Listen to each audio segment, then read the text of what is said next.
Autre fléau, les cambriolages de bijouterie. Ces dernières années, les plus grandes marques avaient réussi à se protéger, mais la flambée des cours de l'or ont poussé les malfrats à s'en prendre à des commerçants beaucoup plus modestes qui n'ont pas toujours les moyens de sécuriser leur boutique. François-Xavier Ménage et Thomas Gatti.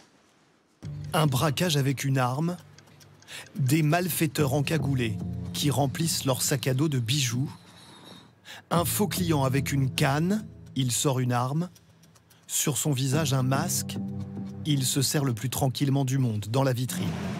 Pour se protéger, les grandes enseignes disposent d'agents de sécurité et de sas d'entrée, comme dans les banques.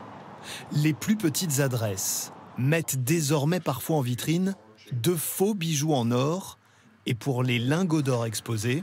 Mais c'est du laiton. D'accord, donc pas du tout de l'or? Non, pas du tout. C'est comme un peu les fruits et légumes en plastique dans certains restaurants ou d'autres supermarchés. Malgré ces précautions et bien qu'il n'ait presque aucun stock en magasin, Richard a déjà subi une tentative de braquage. Il faut être vigilant. La vigilance, elle est constante. Ma vie vaudra toujours plus qu'un gramme d'or. La vie de mon client vaudra toujours plus qu'un gramme d'or. Et puis la peur n'éloigne pas le danger. Donc on fait avec, on vit avec au jour le jour. Si les braquages se multiplient, c'est parce que l'or vaut une fortune. En 2005, 10 200 €. 20 ans plus tard, c'est 106 000 €, 10 fois plus.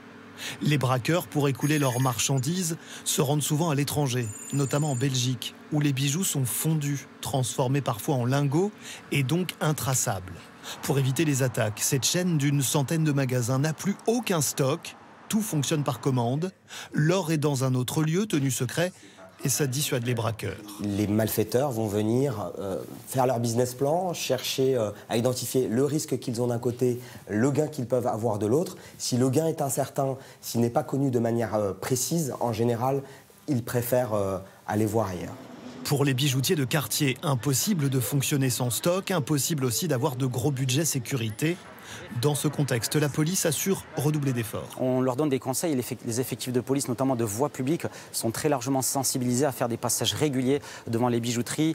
Et nous, on invite vraiment ces commerçants à faire appel aux services de police dès qu'ils voient un comportement suspect. Aujourd'hui, le vol avec violence est puni de 10 ans d'emprisonnement.